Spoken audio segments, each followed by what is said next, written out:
It's a strange thing to do when you think about it. Digging a hole, placing a body inside, covering it with dirt. Why?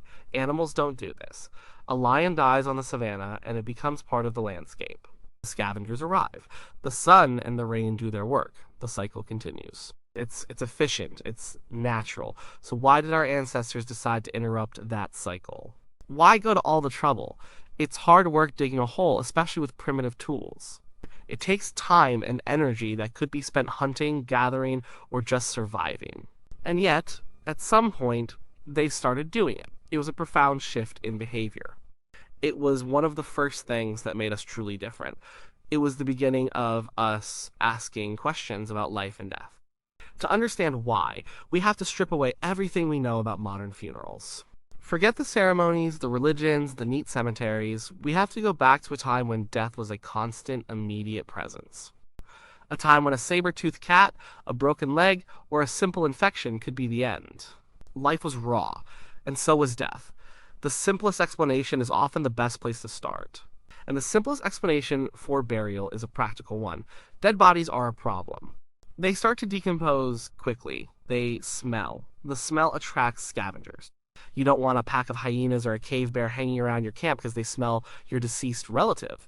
That's a direct threat to the living. Burying the body solves that problem. It contains the smell. It keeps predators away. It makes the camp safer. There's also the issue of disease. Our ancestors wouldn't have understood germ theory, of course. They didn't know about bacteria or viruses.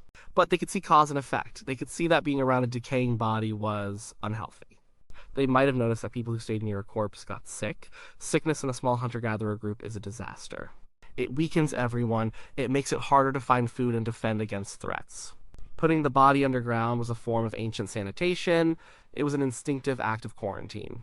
This practical explanation makes a lot of sense. It's logical. It's based on survival. And for a long time, many scientists believed this was the whole story. The first burials were just a form of waste disposal. A way to get a dangerous and unpleasant object out of sight and out of mind. It was about protecting the living, not honoring the dead. But then we started to look closer at the evidence, and the practical explanation started to look a little thin. It didn't account for the details. When you just want to get rid of something, you don't do it with care. You toss it in a pit. You throw it in a river, you drag it far away from camp and leave it. But that's not always what we find in the archaeological record. We find bodies placed in specific positions. Sometimes they are curled up in what's called a fetal position, as if they are sleeping. Sometimes they are laid out straight. The hole isn't just a random pit, it's a grave, dug just big enough for the body. This suggests something more than just sanitation. This suggests intention. It suggests a certain level of respect for the body. You don't carefully arrange your garbage. You carefully arrange something that still has meaning to you. This points to a second, deeper reason for burial emotion. We have to imagine what it was like to be an early human. We lived in small, tightly knit groups. These weren't strangers. They were your parents, your siblings, your children, your mates. You depended on them for your survival every single day. You hunted with them. You shared food with them, you protected each other, the social bonds were incredibly strong. When one of them died, it wasn't just the loss of a functioning member of the group. It was the loss of a person you knew intimately. It was a source of pain, grief. We see grief in other social animals like elephants and chimpanzees. They mourn their dead. They will stay with a body for days, touching it, trying to rouse it. It's not a big leap to assume our ancestors felt this too. And perhaps felt it even more intensely as their brains and social structures grew more complex. So, what do you do with the body of someone you loved? Leaving it to be torn apart by scavengers might have felt unbearable. It would be a final, brutal violation of a person who was once a vital part of your life. Burying them was an act of protection. It was a way to keep them safe, even in death. To shield them from the horrors of the natural world. It was a last act of care. This emotional connection also explains the placement of the body. Curling someone into a sleeping position might be a way of seeing them not as a rotting corpse, but as someone who is at rest. It's a way of softening the harsh reality of death. It's a denial of the end. It's saying, this person is not gone, just sleeping. It's a comforting thought, a way for the living to process their loss. This emotional reason feels more human. It speaks to the development of empathy and love. But it still might not be the whole picture, because at some sites we find something else. Something that pushes the explanation into a whole new realm. We find objects buried with the dead. This is where things get really interesting. We call them grave goods. They can be simple things. A well-made stone tool, a piece of red ochre, a pigment used for body paint, a string of shells, an animal jawbone. These objects weren't placed in the grave by accident. They were put there deliberately. Why would you do that? A dead person has no use for a stone tool. They can't admire a necklace of shells. Burying a perfectly good tool is a sacrifice. It's taking a valuable object, something that could help the living survive, and removing it from the world. You don't do that for practical reasons. You don't do it just for emotional reasons. You do it for symbolic reasons. The appearance of grave goods is a signal that our ancestors had made a huge cognitive leap. They were starting to think abstractly. They were developing ideas about things they couldn't see or touch. And the biggest unseen, untouched thing of all is death itself. Placing a tool in a grave suggests the belief that the dead person might need it somewhere else.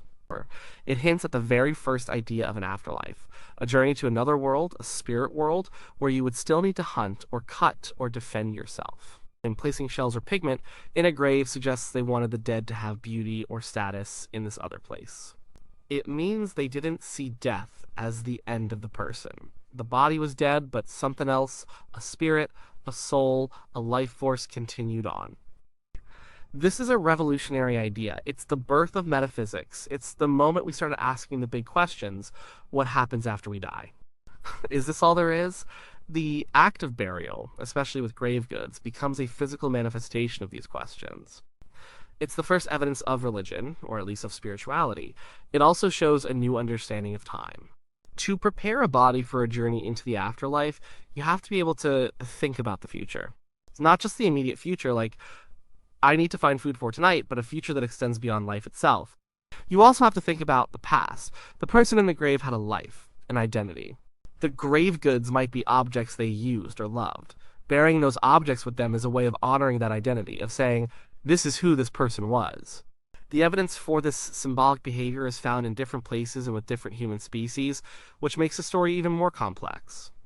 For a long time, we thought only our own species, Homo sapiens, was capable of this kind of thought.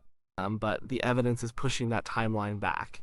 In the Shanidar cave in Iraq, archaeologists found the remains of a Neanderthal, an extinct cousin of ours. The soil around the body contained clumps of pollen.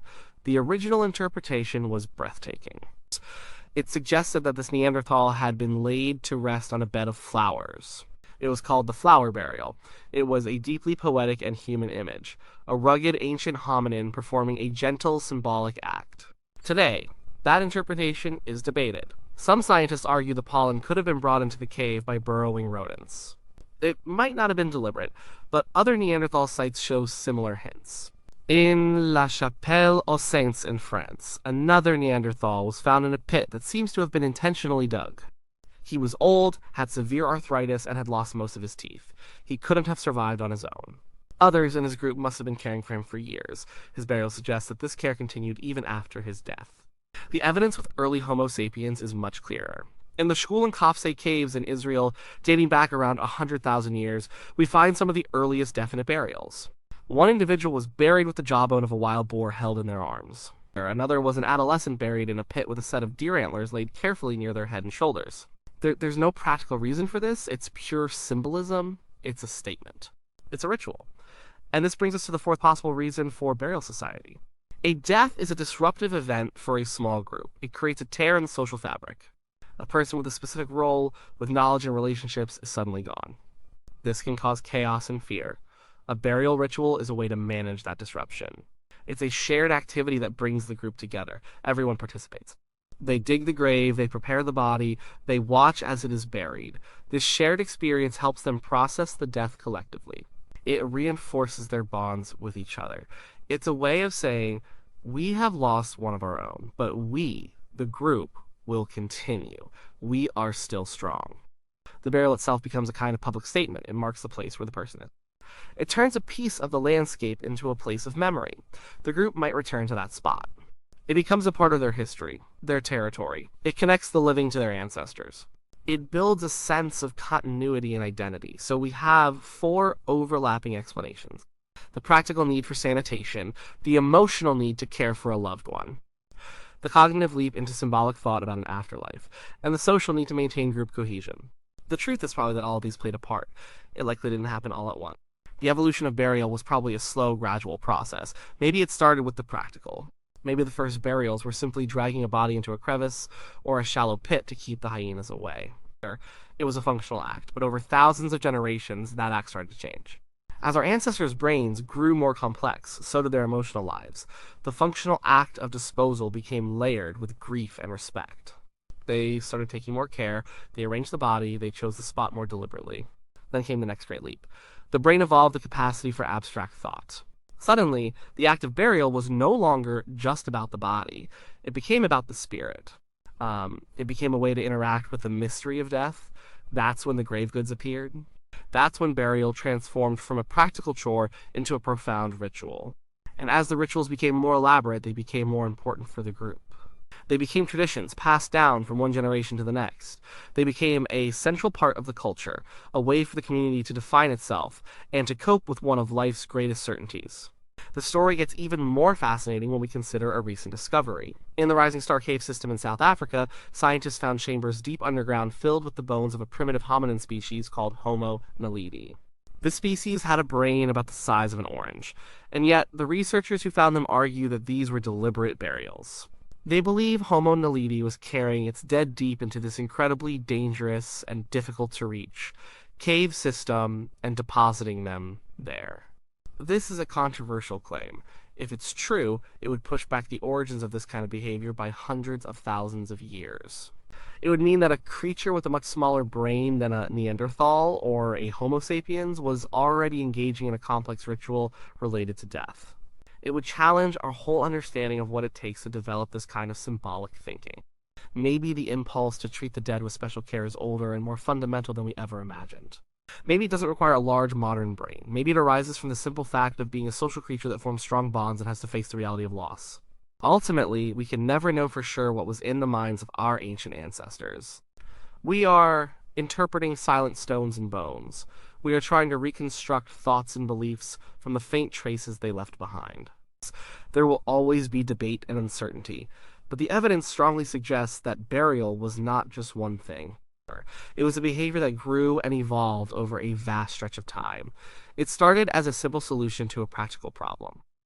It became an expression of love and grief. It blossomed into the first evidence of symbolic thought, of religion, of art. And it became a cornerstone of society, a ritual that bound people together. When the first humans started burying their dead, they were doing more than just digging a hole. They were drawing a line between the world of the living and the world of the dead. They were creating a space for memory. They were trying to make sense of their own mortality. They were becoming human. The act of burial is not really about the dead, it's about the living. It's a mirror that reflects our capacity for love, our fear of the unknown, our need for community, and our unending search for meaning. And it all started with the simple, revolutionary act of covering a body with earth.